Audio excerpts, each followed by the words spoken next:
Sorry मैं आपको इद्दत बताना भूल गया, तो इद्दत को भी एक्सप्लेन करते हुए चलता हूं। जब एक पति अपनी पत्नी को तलाक दे दे, तलाक मुगल्लदा, या वो अपनी बीवी को, या उसका पति मर जाए, उसकी डेथ हो जाए, या वो मुर्तद हो जाए, इस्लाम से बाहर निकल जाए मेरी तरह का, तो उसकी बीवी को ऑटोमेटिकली तलाक हो जाती है। और ये तलाक होने के बाद में उसके ऊपर ये वाजिब होता है कि वो 3 माह 10 दिन की इद्दत करे। अब इस इद्दत में महिला को करना क्या होता है, इस इद्दत पीरियड में, इस इद्दत पीरियड के अंदर वो महिला किसी भी कंडीशन में किसी गैर महरम के सामने नहीं आ सकती और ना किसी गैर महरम को देख सकती है। Like a type of jail of 3 months and 10 days, minimum 3 months 10 days। अगर वो प्रेग्नेंट है, ये उस कंडीशन में है कि उसको पीरियड्स आते हैं, तो वो 3 पीरियड काउंट करेगी। पीरियड्स नहीं आए किसी मंथ या कोई वजह और होगी तो 3 महीना 10 दिन काउंट करेगी इद्दत, जिसके बारे में सूरह अत-तलाक के अंदर बताया जा रहा है। मैं सूरह अत-तलाक खोलता भी हूं आपके सामने और फिर आगे बात करता हूं। तो जब वो अपनी इद्दत कंप्लीट करेगी तो उस इद्दत के दौरान वो किसी भी कंडीशन में किसी मर्द के सामने नहीं आ सकती है। तो लिहाजा यहां पर उसको पूरी तरीके से कैद रखा जाएगा, उसको पूरी तरीके से कैद रहना पड़ेगा। सूरह अत-तलाक 65 की वर्स नंबर 1 से ही ये कॉन्टेक्स्ट शुरू हो जाता है और 4 में डिस्क्राइब किया जाता है।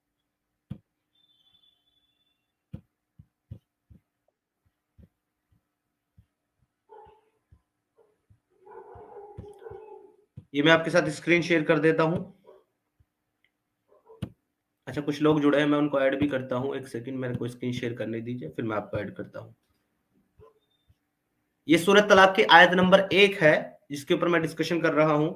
एंड हमारे साथ एक्स मुस्लिम शमीम भाई हैं। शमीम भाई आपका इस्तकबाल है, 1 मिनट दीजिए, मैं जरा ये आयत पढ़ दूं, फिर उसके बाद आपके पास वापस आता हूं।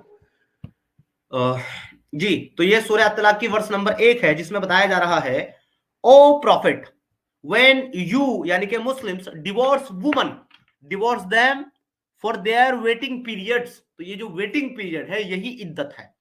And keep count of the waiting period, और उसकी गिनती करो, शुमार करो उसको। एंड फियर अल्लाह, और अल्लाह से डरो। Your Lord do not turn them out of their house, उनको उस वक्त अपने उनके घरों से बाहर ना निकलने दो। यहाँ पे लोग कहते हैं कि जी ये देखो ये लिखा गया है कि उनको अपने घर से मत निकालो। एक्चुअली यहाँ पे ये नहीं लिखा गया कि उनको अपने घर से मत निकालो, बल्कि यहाँ पे ये लिखा गया कि उनको घर से बाहर मत निकलने दो, अंदर रखो।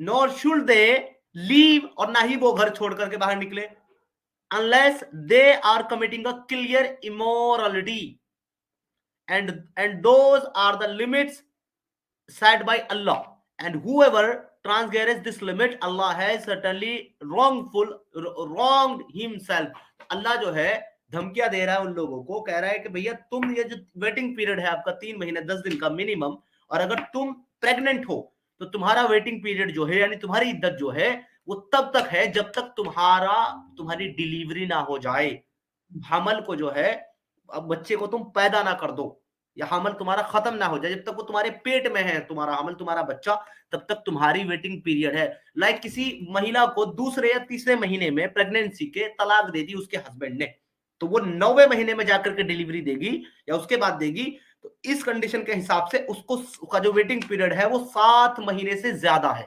7 मंथ से ज्यादा, क्योंकि वो जितना टाइम प्रेग्नेंट रहेगी तब तक उसकी इद्दत पीरियड चलता रहेगा। अब वो इद्दत पीरियड खत्म होने के बाद वो दूसरे शख्स से निकाह करेगी, वो उसके साथ कंप्लीट सेटिस्फाइड सेक्स करेगा, फिजिकल इंटीमेट होगा, उसी कंडीशन में जाकर के वो पहले हस्बैंड के ऊपर हलाल हो सकती है। अगर किसी ने शादी की, अब ये कहते हैं कि भाई शादी करना जरूरी, शादी करना शर्त नहीं है, सेक्स करना जरूरी है। इसके लिए मैं एग्जांपल आपको बता देता हूं। अगर किसी ने किसी महिला के साथ, किसी डाइवोर्सी महिला के साथ, मुतल्लका के साथ शादी की, और वो हस्बैंड उसके साथ इंटीमेट होने से पहले, उसके साथ फिजिकल रिलेशन बनाने से पहले ही मर गया, तो उसकी जो शर्त थी वो कंप्लीट नहीं हुई, क्योंकि उसने उसके साथ अभी तक मुबाशरत सेक्स नहीं किया है, और सेक्स ना करने की वजह से उसके ऊपर इद्दत भी लाजिम नहीं हुई। अब उसको दोबारा हस्बैंड से निकाह किया, वो हस्बैंड मर गया तो उसको इद्दत करने की जरूरत नहीं है, वो सीधा डायरेक्ट दूसरा निकाह करेगी, यानी कि तीसरा, अकॉर्डिंग टू काउंटिंग तीसरा निकाह करेगी। जब एक पति उनमें से कोई उसके साथ complete satisfied physical relationship build कर लेगा और उसके बाद उसको तलाक दे देगा, तो वो तलाक के बाद फिर से ये जो वेटिंग पीरियड है, इद्दत का पीरियड है, सेम कंडीशन अप्लाई होगी। प्रेग्नेंट है तो वही प्रेगनेंसी के दौरान, प्रेग्नेंट नहीं है तो हमल आते हैं तो 3 हमल, और हमल नहीं आ रहे हैं तो 3 महीना 10 दिन मिनिमम। ये वेटिंग पीरियड कंप्लीट जब कर लेगी तब पहला पति उससे वापस शादी कर सकता है। This is the sharia law of talaq और this is the Quranic law. So basically इसका इस्तेमाल किस तरीके से किया जाता है, बहुत से मुसलमान आकर के ये कहेंगे कि जो इस नियत से हलाला कराए कि मैं इसको तलाक दिला दूंगा और फिर शादी करूंगा, वो हराम है। लेकिन ये इनके अपने इंटरप्रिटेशन है, कुरान ऐसा कुछ भी नहीं कहता। बेसिकली हुज्जत जो है वो कुरान है, कुरान इस तरह की कोई बात ही नहीं करता। तो ये इनके अपने अकायद है, इनके अपने उलमा के, अपने स्कॉलर के बयान थे। लेकिन बेसिकली इतना चीज तय जरूर है कि हलाला का तरीका यही है। क्यों? क्योंकि जब तक कोई दूसरा पति उसके साथ जो है शादी करके, निकाह करके ये सब काम नहीं करेगा, पहले पति के लिए वो हलाल ही नहीं होती। तो इसका इस्तेमाल किस तरीके से करते हैं मौलाना और मुसलमान, ये आपको बता रहा हूं मैं कि वो क्या करते हैं कि अगर किसी ने गुस्से में या नाराजगी में किसी भी कंडीशन में अपनी बीवी को तलाक दे दी, 3 तलाक, तलाक मुगल्लदा, तो उसके ऊपर जो है वो हराम हो गई। अब वो क्या करेंगे कि वो अपने किसी भाई बंद को पकड़ेंगे, अपने किसी रिश्तेदार को पकड़ेंगे, और सबसे ऑथेंटिक, सबसे ट्रस्टवर्दी जो इस काम में होता है वो होता है मौलाना, क्योंकि उनकी अपनी अपनी फैमिलीज होती है, अपनी अपनी शादी होती है, मस्जिद मदरसे में रहते हैं, उनको अक्सर इस काम के लिए प्रेफर किया जाता है। और बड़े मजे की बात है, और आपको बड़ा ताज्जुब होगा ये सुनकर, Pakistan, Afghanistan, Syria, Lebanon, Iran, Dubai, KSA, Saudi Arabia, in country में तो बाकायदा ऑर्गेनाइजेशन बनी हुई है, और इवन पाकिस्तानी तो बहुत सारे फेसबुक पेज तक बना करके बैठे हैं इसके लिए कि अब भैया अगर किसी को अपनी बीवी का हलाला करवाना हो तो हमसे कांटेक्ट करें, एकदम 100% जेन्युइन सर्विस, ट्रस्ट वर्दी, और बहुत मिनिमम फीस। यानी आप अपनी बीवी उसको रात को दोगे डिंग डोंग करने के लिए, और साथ में उसको पैसे भी दोगे, और ये आप इसलिए करोगे क्योंकि आपको यकीन है कि वो सुबह तलाक दे देगा आपकी बीवी को, क्योंकि आपने पेड सर्विस ली है। तो ये चीजें चलती हैं। अब इसमें क्या होता है कि मौलाना को या किसी को भी एक को पकड़ करके उससे अपनी बीवी का निकाह कराया जाता है, और कराने के बाद वो रात भर उसके साथ ये सब काम करता है, और सुबह उसको कह देता है कि मैंने तुझे तलाक दी, तलाक दी, तलाक दी। लिहाजा उसको फिर से तलाक हो जाती है, और इद्दत पीरियड शुरू हो जाता है तलाक देने के साथ ही। वो इद्दत पीरियड कंप्लीट करने के बाद वो महिला, वो वुमन फिर से पहले पति के लिए हलाल हो जाती है। लिहाजा वो इंसान जिसने उसको तलाक दी थी, वो अपनी गलती इस तरीके से सुधार लेता है और उसको अपनी बीवी वापस बना लेता है। इसको कहते हैं साहब हलाला। अब इसमें मजे के कुछ पॉइंट्स हैं जिस पर मैं सवाल करना चाहता हूं। मजे के नहीं, एक्चुअली ये तकलीफ के पॉइंट है, लेकिन इन हमारे मोमिन भाइयों के लिए मजे के पॉइंट है। तलाक दी हस्बैंड ने, एक्स मुस्लिम समीम साहब आप पैनल में हैं, मेरा सवाल आपसे भी है, ये आप मुझे बताइएगा। देखिए, तलाक दी हस्बैंड ने, क्योंकि बीवी को तो तलाक देने का हक ही नहीं है। हस्बैंड ने गुस्से में, सपोज करो खाने में नमक कम हो गया, हस्बैंड का गुस्सा आया, उसका अच्छा तू रोज ऐसा खाना बनाती है, तुझे को तलाक दी, तलाक दी, तलाक दी। अब वो गुस्सा आया हस्बैंड को, गुस्से में उसने तलाक दे दी अपनी बीवी को। और जनाब उसकी गलती का सुधार कौन करेगा? उसकी बीवी। कैसे करेगी? दूसरे मर्द के साथ सोकर, दूसरे मर्द के साथ। इद्दत 3 महीने की कौन झेलेगी? बीवी। मर्द बाहर खुले में घूमेगा निठल्ला, मजे से बिना रोक टोक के। चाहेगा तो उस 3 महीने में ना 10 15 20 लड़कियों के साथ अफेयर चला करके उनके साथ डिंग डोंग भी कर लेगा, उसको कोई रोकने वाला नहीं। वुमन जो है वो गैर महरम के सामने भी नहीं आ सकती, कमरे में कैद, अंदर उसको छुपा करके बैठा दिया। क्यों? क्योंकि उसने गलती की। क्या गलती की? कि उसने एक मोमिन के साथ निकाह कर लिया, उसकी ये गलती है। उसको सजा मिली, उसको 3 महीने की जेल हो गई। अब जेल से जब छूटी, जब उसकी रिहाई हुई, उसके बाद उसको कहा कि अब तू इसके साथ निकाह कर, निकाह का ड्रामा कर, कॉन्ट्रैक्ट कर, और इसके साथ जाकर के सो जा। अब वो अपने ऊपर किसी एक गैर मर्द को झेल रही है, अपनी मर्जी से या बिना मर्जी के, क्योंकि उसको अपने बच्चों का फ्यूचर देखना है, क्योंकि उसको अपने पिछले पति को देखना है, उसको अपना पिछला घर देखना है, उसको बचाना है, तो उसको ये करना पड़ेगा सेक्रीफाइस। पति क्या कर रहा है? पति बाहर बैठ करके इंतजार कर रहा है कब सुबह हो और मेरी बीवी बाहर निकले, एक्स बीवी, और मैं उसके साथ फिर से जो है ना शादी करूं। ये तकलीफ झेल रही है महिला, गलती है मर्द की, तकलीफ झेल रही है महिला। तो मुझे ये बताइए एक्स मुस्लिम शमीम साहब, क्या आपको लगता है किसी भी एतबार से कि ये महिलाओं का हुकूक है, ये उनका राइट है, या ये उनके साथ एक बेहतर सलूक है इस इस्लाम का, इन मुसलमानों का? क्या कहते हैं आप एक्स मुस्लिम शमीम साहब? सर इसको तो मुसलमान को ही जवाब देना पड़ेगा अब, लेकिन क्या किया जाएगा। इस्लाम मजहब ही है जो मेन डोमिनेटेड मजहब है। मतलब कि आदमी को जो मर्जी आए करे। आदमी तो तलाक दे दिया, उसके पास में दूसरी तीसरी चौथी बीवी है, वो तो अपनी जिंदगी मजे से गुजार रहा है। लेकिन एक बिचारी जो जिसके पास एक ही हस्बैंड है, उसको भी 4 दिन में एक बार नंबर आता है, क्योंकि चार ऑलरेडी उसकी चार चार बीवी है। एक को तलाक ही दे दिया तो आदमी को तो कुछ फर्क नहीं पड़ता है। अब वो बिचारी औरत 40 दिन की इद्दत करेगी, या शायद अगर वो मान लीजिए कि अगर प्रेगनेंसी के फर्स्ट ही मंथ में अगर उसका तलाक हो गया तो वो 8 महीने की इद्दत करेगी। उसके जी बाद वो फिर किसी दूसरे से जबरदस्ती। सर हिंदुस्तान में कई ऐसे केस आए हैं कि इस मसले में औरत ने खुद को फांसी लगा लिया है।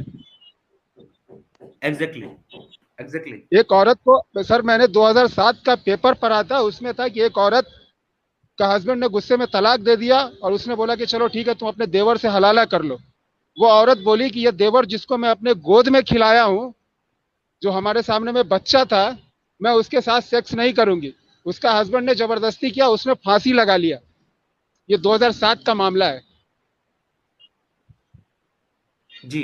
सर ये इस्लाम है और ये औरतों का हुकूक है। एक औरत सवाल को आया कई है, बार मतलब उसको कि लेते हैं, उसको लेते हैं औरत फिर जो है कंटिन्यू वो तो करेंगे। तलाक एक्सेप्ट करे या ना करे। जी जी। औरत को ये तलाक एक्स मतलब कि अगर एक्स पूजा जो है वो कह रही हमारी बहन समीर भाई, हलाला नॉन मुस्लिम भी कर सकते हैं क्या? नहीं तो मैं अपने नहीं तो मैं अपने वहां पर जो हमारे सफाई वाले भैया हैं उन्हें भी इसी काम में लगा दूंगी। नहीं एक्सरसाइज पूजा सिस्टर, नॉन मुस्लिम ये काम नहीं कर सकते, सिर्फ कोई मुसलमान कोई ईमान वाला ही कर सकता है। एक्स मुस्लिम बेनाम जी कह रहे समीर भाई जी धन्यवाद। जी समीम भाई, यही बड़ी अफसोस की बात है और यही आज हमारा मोमिन भाइयों से हमारे सवाल है कि आप ये बताएं कि तलाक तो दे मियाँ और सजा जी झेले महिला, ये कहाँ का इंसाफ है? तो हमारे साथ दो मोमिन भाई जुड़े हैं, पहले हमारे हसन साहब हैं, इनसे बात करते हैं जरा। हसन साहब, आप अपना अनम्यूट कीजिए, आपका इस्तकबाल है। अस्सलाम वालेकुम, कैसे हैं आप हसन साहब? हसन साहब आप म्यूट पर हैं, अनम्यूट करिए अपने आप को, नीचे नीचे से माइक का जो बटन है उससे। अभी तो ये अनम्यूट थे, अभी म्यूट क्या है इन्होंने? चले, जब तक ये अनम्यूट नहीं करेंगे तब तक इनको ऊपर नहीं लेंगे। जी मुस्लिम साहब, आपका इस्तकबाल है। अस्सलाम वालेकुम भाई, कैसे हैं आप? जी सलाम। जी बताइए। जी भाई, मेरा सवाल ये है कि ये जो शोहर ने तलाक दिया और जी इद्दत जो की वो महिला ने की, औरत ने की, और फिर जी उसके बाद में अगर उसको अपनी गलती का एहसास हो गया और उसको ये लगा कि मुझे दोबारा निकाह करना चाहिए, तो डायरेक्ट तो वो निकाह जी नहीं कर सकता, तलाक मुगल्लज़ा के बाद उसको किसी और से निकाह करना पड़ेगा, वो तलाक देगा, वो सोहबत करेगा, तलाक देगा, तब कर सकता है। तो ये औरत के ऊपर जुल्म नहीं है क्या? आप पहले मेरे को ये बताइए, ये जो आप सारा काम बता रहे हैं इसके अंदर कहीं इंटेंशनली कि हम जानबूझ के ऐसा कर सकते हैं, ऐसा कहीं है? फॉर एग्जाम्पल अगर अगर मुझे मैंने अगर मुझे मैंने अपनी बीवी को, एक मिनट, अगर मुझे अपनी बीवी को तलाक देनी है तो मैं जानबूझ करके उसको तलाक दे सकता हूँ कि नहीं दे सकता हूँ? ये क्या जलेबी बनाई आपने? नहीं नहीं नहीं नहीं, मैं तलाक की बात नहीं कर रहा, मैं हलाला की बात कर रहा हूँ। फॉर एग्जाम्पल मैंने अपनी वाइफ को डिवोर्स दिया, नहीं, मैं हलाला उसके की बाद बात, मैं एक काम करते हैं, हलाला पे हम बाद में बात करते हैं, पहले तलाक और इद्दत पे बात करो मेरे साथ। पहले मुझे बताओ, अगर मैंने अपनी बीवी को तलाक दिया तो इसमें उसकी क्या गलती? वो जी 3 महीना 10 दिन की जेल क्यों काटे? पहली बात, ये एक इस्लामिक कल्चर है तो इस पे तो मैं डिबेट नहीं, मैं हलाला पे बात करना आया हूँ, तो उधर आइए आप। हलाला पे भी करूंगा बात, मैं ऐसा नहीं कि हलाले पे नहीं करूंगा, हलाले पे भी करूंगा। पहले मैं ये पूछ रहा हूँ, ये जो इस्लामिक कल्चर है आपका, आपको लगता है कि ये अच्छा कल्चर है, ये औरत के साथ इंसाफ है?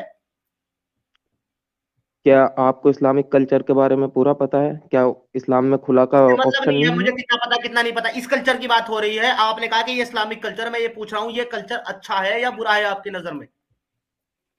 जी बिल्कुल सही है, इसके अंदर क्या बुराई है बताइए आप। बिल्कुल सही है। अगर आपकी बहन को कोई तलाक दे, आपको खुशी होगी उससे? आपको क्या प्रॉब्लम है? वो हमारा मेरे को कल्चर है, उसे प्रॉब्लम ये हमें है, देखना मेरे है। को प्रॉब्लम ये है कि मेरी हजारों लाखों बहन की जिंदगी बर्बाद की जा रही है आपके इस कल्चर के चलते।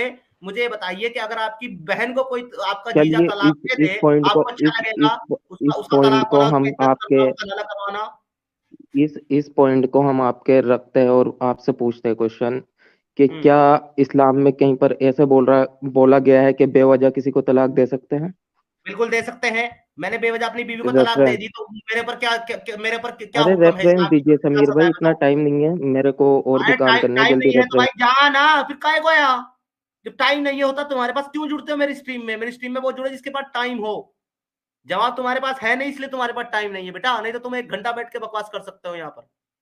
मुझे ये बताओ कि मैं अपनी मर्जी से बिना किसी पहले तो शर्म अगर मुझे नीचे उतारना है ना तो भी ऊपर नहीं मत ले। देता। समझ में आ रही बात? तो भाई ये मत बोलना तेरी कि मेरे बात पास का टाइम नहीं जवाब है। देने नहीं आया मैं यहाँ पर। तू मेरे को रेफरेंस दे, अगर बात करनी है तो तमीज के दायरे में कर, ऊपर रख भाई मुझे। किस चीज नीचे भाई किस करना चीज है तो जा, तेरे चैनल के ऊपर आने के लिए नहीं बैठा मैं यहाँ पर कि तू मुझे नीचे भाई ऊपर मैं करेगा और अपनी गेम करेगा। ये गेम खेलना तो किसी और के ये साथ जा भाई बैठ कर, ठीक ये है? आप रो चैनल लो, चलाना नहीं है, आपको अपनी आप रो लो। इस्लाम डिफेंड करना है भाई मेरे, आपको ओ गुस्सा नहीं भाई ओ, करना है। मैं इस्लाम डिफेंड करने नहीं आया यहाँ पर। तो इस्लाम क्या क्या करने आए माशाल्लाह हो बहुत अच्छा रिलीजन है, मैं यहाँ पर तेरे को यहाँ समझाना पे आया हूँ, आए हो क्या? डिफेंड करने नहीं आया। समझ तो में? भाई तेरी जो समझा दे, मैं गोबर आप जैसी आपके हिसाब दिमाग से, है ना, वो आपके हिसाब समझाना से ये आया हूँ मैं, सवाल। डिफेंड करने नहीं आया। इस गलत फहमी ठीक है में भाई, आप एक में मत समझाने रहना कि एक मैं डिफेंड आदमी, करूंगा। इस्लाम मुस्लिम डिफेंड भाई नहीं, इस्लाम। यार 1 मिनट तो रुक सर जा वो यार। सारी दुनिया को पता लड़ने चल आया है जाएगी क्या कि यार? इस्लाम कितना डिफेंड है। लड़ने आया क्या भाई मेरे साथ? अगर तुम लड़ने आए हो तो चलो फिर गाली गलौज करो और निकल जाओ, और क्या ये तो करोगे तुम? मैं तो तुमसे सीधा सवाल पूछा हूँ मेरे भाई, मुस्लिम भाई, प्यार वो मोहब्बत से जो बात तुम करते हैं, लोग क्यों लड़ आपस रहे में हो? करते हो वही वाली गाली गलौज। यार मैं तुमसे ये कह रहा हूँ मेरे प्यारे भाई, मैं आपसे नहीं, बड़े जो प्यार आप मोहब्बत से आपस अदब में से बोल रहा कोहराम और हूँ। तू करता है आपस में बैठ के टॉपिक पे स्ट्रीम में, बात वही करोगे वाली गाली अरे भाईजान? गलौज। भाई भाईजान तुम्हारे टॉपिक पे सहाबा बात कराम करोगे? आपस में करे ना, वो बात छोड़ दो, अभी रहने दो। तुम्हारे सहाबा कराम आपस में क्या क्या किया ना, वो तुम्हारे को अच्छे से अरे पता है। ये कौन है हुजूर बे सल्लल्लाहु अलैहि न्यूयॉर्क वसल्लम का का जनाजा पड़ा कुत्ता? हुआ था, अरे उनका बदबू आ रही थी और कुत्ते चलो की तरह जाओ, लड़ रहे थे, उस दिन भूल गए क्या? छोड़ो इसको, हटाओ हटाओ, ये फारिग आदमी है, ये बात नहीं करेगा, टॉपिक पे बकवास करेगा क्योंकि इसके पास जवाब नहीं है। सर जी जब जवाब नहीं होता ना तभी इस तरह की जलेबी बनाते हैं।